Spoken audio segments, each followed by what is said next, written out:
ہبہ یہ ہے کہ اس میں زمین کی ٹرانزیکشن جو ویلیو نہیں دیکھی جاتی، یعنی یہ نہیں ہے کہ زمین جو ہے یہ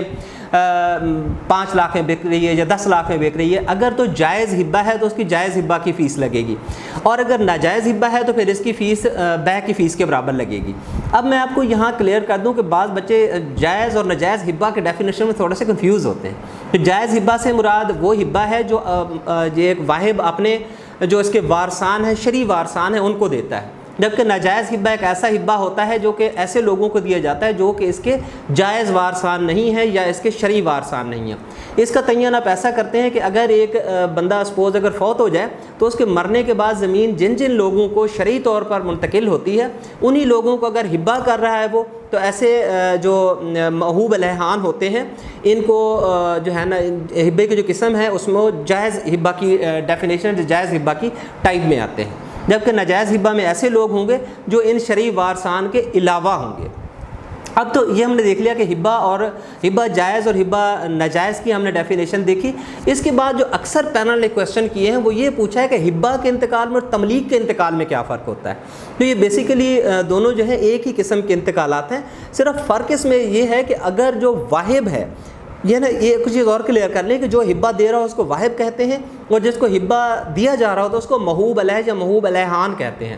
تو اب جو واہب ہے اگر تو وہ کسی ایک وارث کو دے دے، 2 وارثان کو دے دے اور سارے وارثان کو نہ دے تو یہ ہبہ ہوگا، لیکن اگر واہب ایسے کرے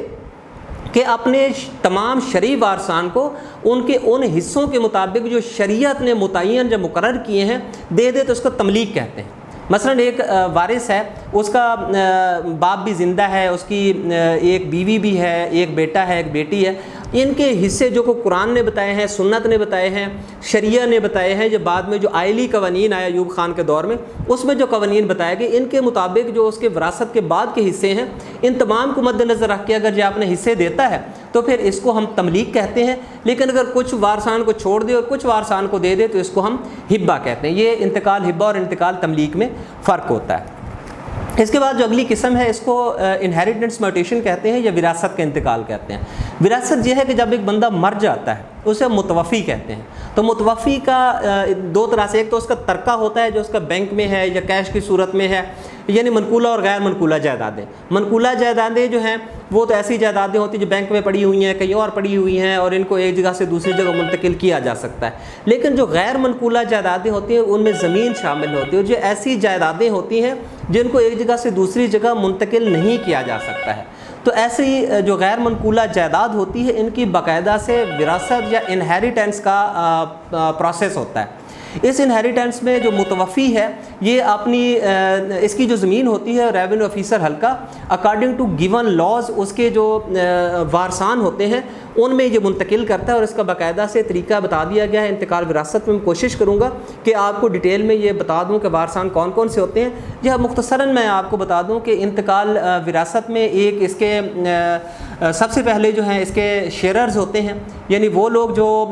شریعت کے مطابق قرآن و سنت میں جن کے حصے بتا دیے گئے ہیں۔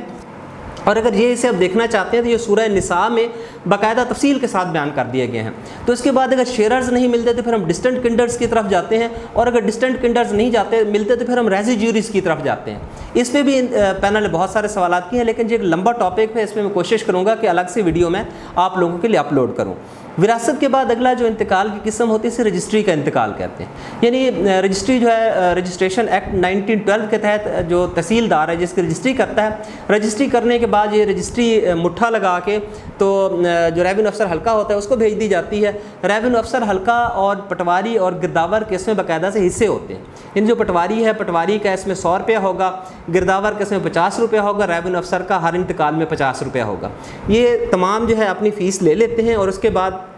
رجسٹری کا باقاعدہ سے انتقال درج کر کے رجسٹری کا انتقال پاس کر دیا جاتا ہے۔ اس کے بعد جو اگلی قسم ہوتی ہے اس کو اشتراک کہتے ہیں۔ اشتراک کے انتقال میں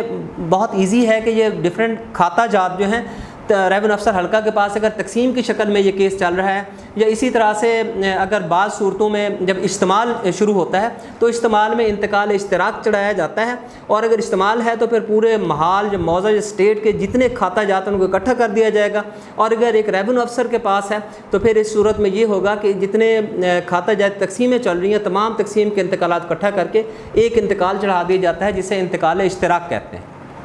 اسی طرح سے تقسیم کا انتقال ہے۔ تقسیم کا انتقال آپ نے پڑھا ہوگا کہ لینڈ ریونیو ایکٹ 1967 کے سیکشن 135 to 150 جو سیکشن اس میں تقسیم کا طریقہ دیا گیا ہے، جب تقسیم مکمل ہو جاتی ہے تو مکمل ہونے کے بعد پھر یہ ریونیو افسر حلقہ کے پاس آتی ہے، وہ مارک کرتا ہے، اور پھر پٹواری یا کمپیوٹر سینٹر پہ جو سروس سینٹر آفیشیل ہے یہ انتقال تقسیم یا پارٹیشن میوٹیشن درج کرتا ہے، اور پھر حسب ضابطہ یہ پاس ہو جاتا ہے۔ اس کے بعد انتقال صحت ہوتا ہے، یا انتقال ڈگری یا عمل درآمد ہوتے ہیں۔ یہ ایسے انتقالات ہوتے ہیں کہ بعض دفعہ جج صاحبان ڈگری کر دیتے ہیں، یا بعض ایسے انتقالات جو اپیلوں میں جاتے ہیں خارج ہو جاتے ہیں، یا ان میں کوئی تبدیلی آ جاتی ہے تو پھر یہ واپس آتے ہیں عمل درآمد کے لیے۔ اب ان پہ عمل درآمد دو طریقے سے ہو سکتا ہے۔ ایک تو یہ ہے کہ انتقال صحت درج کر دیا جائے، یعنی اگر بہت کوئی پرانا میوٹیشن پڑا ہوا ہے، کوئی پرانا اندراج ہے، تو اس انتقال کو جو ہے سیٹ اسائڈ کر دیا جاتا ہے، اور جو نیا انتقال جسے انتقال صحت کہتے ہیں وہ درج کر کے یہ پاس کر لیا جاتا ہے۔ یا بعض صورتوں میں ایسا ہوتا ہے کہ عمل درآمد کرنے کے لیے اگر 2 سال 3 سال پہلے کے یعنی 4 سالہ نہیں بنا اور تحصیل میں سے یہ ضلع میں جمع نہیں ہو گیا، تو پھر اس کا یہ طریقہ کار ہے کہ انتقال دوبارہ سے نکلوا لیا جاتا ہے، اور انتقال نکال کے اسی کے اوپر ہی تبدیلی کر دی جاتی ہے۔ عمل درآمد کے بنیادی طور پر یہ دو طریقہ کار ہوتے ہیں، ایک انتقال صحت ہے اور دوسرا انتقال عمل درآمد ڈگری یا دیگر جو احکامات ہیں عدالتوں کے ہیں، یا جو بالا افسران ہیں جنہوں بورڈ آف ریونیو ہے، ڈسٹرکٹ کلیکٹر ہے، کمشنر ہے، ڈفرینٹ آفیسرز ہیں، ان کے طرف سے احکامات آتے ہیں کوئی تبدیلی کے یا سیٹ اسائڈ کر دینے کے انتقال کو، اس کے مطابق انتقال کا جو اس میں چینج کر دی جاتی ہے۔ اب اس کے بعد جو انتقال کی اگلی قسم ہے وہ بہت امپورٹنٹ ہے، اس کو انتقال رہن کہتے ہیں۔ اب رہن کی بہت ساری اقسام ہیں، ان میں سب سے پہلی جو قسم ہے اس کو رہن با قبضہ کہتے ہیں۔ رہن با قبضہ میں کوئی بندہ کسی سے اگر قرض لیتا ہے تو اس قرض کے بدلے اس کا وہ قبضہ یا پوزیشن بھی دے دیتا ہے، لیکن جو آڑ رہن ہوتا ہے، آڑ رہن میں صرف قرضہ لینے کے بدلے میں بینک جو ہے اکثر یہ بینک کی طرف سے ہوتا ہے کہ بینک جو زمین ہے یہ اپنا پلج کر لیتا ہے یا ضمانت کے طور پر اپنے پاس رکھتا ہے، لیکن اس کا قبضہ جو ہے قبضہ مالک کے پاس ہی رہتا ہے۔ پھر اسی طرح سے جب یہ انتقال جو ہے جب یہ قرض ہوتا ہے، یہ لون ہوتا ہے، ایک رہن ادا کر دیتا ہے، تو ادا کر دینے کے بعد یہ انتقال جب پھر سے آتا ہے تو اس کو فق آڑ رہن کہتے ہیں۔ یعنی پہلے یہ آڑ رہن ہوا تھا، پٹواری گرداور تحصیلدار نے اس کو پاس کیا، تو جب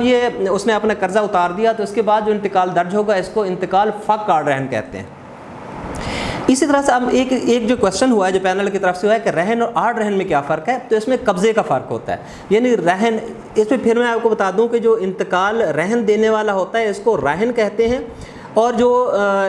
اس کسی قرض کے بدلے میں یا کسی شرط پہ یہ زمین اپنے پاس لے رہا ہوتا ہے اسے مرتہن کہتے ہیں۔ تو